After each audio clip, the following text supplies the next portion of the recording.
আমিও তেওঁলোকক উচ্ছেদ কৰিম। আমি কোনো বাংলাদেশী নহয়, আমি মৰিবলৈ ভয় নকৰোঁ। চাপৰ ৰাজচক্ৰ কাৰ্যালয়ৰ সন্মুখত উচ্ছেদিত 1200 পৰিয়ালক লৈ আমাৰ যি অনিৰ্দিষ্টকাল অৱস্থান ধৰ্মঘট কাৰ্যসূচী চলি আছে তাৰ আজি 6ষ্ঠ দিন। আমি প্ৰথমে 50জন মানুহক লৈ ইয়াত বহিছিলোঁ। আজি 6ষ্ঠ দিনৰ দিনা আপোনালোকে দেখিবলৈ পাইছে 2000 মানুহ লৈ ইয়াত আমি অৱস্থান ধৰ্মঘট কাৰ্যসূচী পালন কৰি আছোঁ।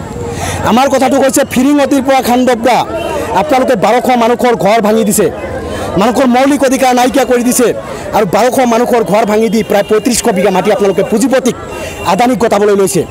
এই কথাটো আমি ইমান দিনে একো কোৱা নাই। আমি ভাবিছিলোঁ যে মানুহখিনিক কমচে কম থাকিবলৈ জায়গা দিব, কিন্তু এটুকুৰা মাটি এই মানুহখিনিক প্ৰদান কৰা হোৱা নাই।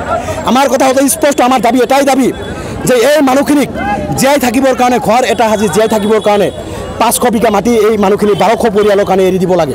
আৰু যেতিয়ালৈকে আমাৰ দাবী মানি নল'ব তেতিয়ালৈকে আমাৰ আন্দোলনৰ কাৰ্যসূচী চলাই লৈ যাম। দ্বিতীয়তে আমি দেখিবলৈ পাইছোঁ যে এই মানুহবিলাকৰ ভোটৰ তালিকাৰ পৰা নাম কৰ্তন কৰা হৈ আছে। মানুহবিলাকৰ মোবাইলে এতিয়া মেছেজ যায় আৰু সেই মেছেজটো অট'মেটিকেলি কিবা ফৰ্ম বোলে ফিল আপ হৈ আছে। ইলেকশ্যন কমিশ্যনৰ পৰা মেছেজ আহি আছে। গতিকে এই মানুহখিনিক ৰাষ্ট্ৰহীন কৰাৰ এক গভীৰ ষড়যন্ত্ৰ চলি আছে। এই ষড়যন্ত্ৰ বন্ধ হ'ব লাগিব, নহ'লে আমি অন্যথাই অতি শীঘ্ৰেই আজি আমি অৱস্থান ধৰ্মঘট কাৰ্যসূচী পালন কৰি আছোঁ। আমাৰ আন্দোলনৰ ৰূপ কিন্তু সলনি হ'ব। অন্যথা আমি CDC কাৰ্যালয় অতি শীঘ্ৰেই 10-15 হাজাৰ মানুহলৈ আমি ঘেৰাও কৰিম। আমি সাজু আছোঁ, আমি মৰিবলৈ ভয় নকৰোঁ। আমি ইয়াত আমাৰ স্বাৰ্থৰ কথা ক'বলৈ অহা নাই। আমি ইয়াত 1200 উচ্ছেদিত পৰিয়ালৰ অধিকাৰৰ কথা ক'বলৈ আহিছোঁ। আমাৰ সংবিধানে দিয়া অধিকাৰ আমাক দিয়ক, আমাক জীয়াই থাকে ৰাইট টু শেল্টাৰ। ভাৰতীয় সংবিধানৰ আৰ্টিকেল 21 কি কৈছে? Right to life and personal liberty. তাত ৰাইট টু শেল্টাৰটো আছেনে নাই? গতিকে সেই অধিকাৰখিনি আমি বিচাৰিছোঁ। আমাক একো নালাগে, আপোনালোকৰ কোনো আঁচনি আমাক নালাগে, আমাক সংবিধানে দিয়া অধিকাৰটো আমাক ঘূৰাই দিয়ক। আমি কোনো বাংলাদেশী নহয়। 1937 চনত সেই ঠাইত বসবাস কৰা চাপৰ ষ্টেটৰ সময়ত সেই ঠাইত খাজনা দিয়া মানুহ আছে। গতিকে আমি শীঘ্ৰেই আমি ক'ব বিচাৰিছোঁ আমাৰ দাবী মানি লওক। অন্যথা আন্দোলনৰ ভাষা, গণতান্ত্ৰিক আন্দোলনৰ ভাষা যদি তেখেতসকলে বুজি নাপায়, অতি শীঘ্ৰে 10,000 মানুহলৈ আমি সেই CDC কাৰ্যালয় ঘেৰাও কৰিম। আৰু আমাৰ ঘৰ ভাঙি দি যেনেকৈ আমাক ঘৰ গৃহহীন কৰা হৈছে, এতিয়া ৰাষ্ট্ৰহীন কৰা ষড়যন্ত্ৰ চলি আছে। আমাৰ এই আন্দোলনৰ ভাষা যদি বুজি নাপায়, অতি শীঘ্ৰে আন্দোলনৰ ৰূপ সলনি হ'ব। আমি মৰিবলৈ ভয় নকৰোঁ, আমি মৰিবলৈ ভয় কৰা নাই, আমি জেল যাবলৈ ভয় কৰা নাই।